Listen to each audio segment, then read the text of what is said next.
Bota a lenha pra fora e prepara a fogueira. O arrasta-pé vai ser a noite inteira. Bota a lenha pra fora e prepara a fogueira.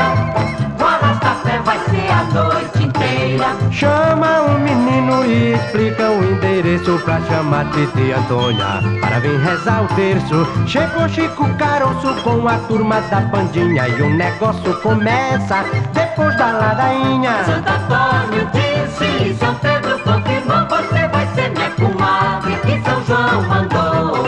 Santo Antônio disse, São Pedro confirmou, você vai ser minha comadre que São João mandou. Mas bota a lenha pra fora e prepara a fogueira. O arrasta-pé vai ser a noite inteira. Bota a lenha pra fora e prepara a fogueira.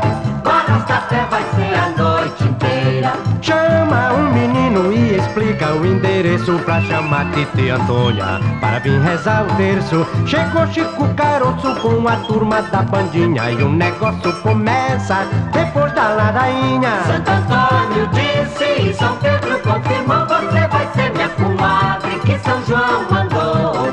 Santo Antônio disse, São Pedro confirmou, você vai ser minha comadre que São João mandou.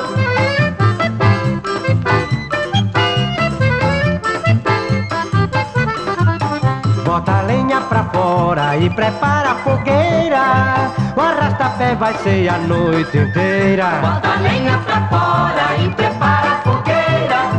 O arrasta-pé vai ser a noite inteira. Chama um menino e explica o endereço pra chamar Titi Antônia para vir rezar o terço. Chegou Chico Caroço com a turma da pandinha e o negócio começa depois da ladainha. Santo Antônio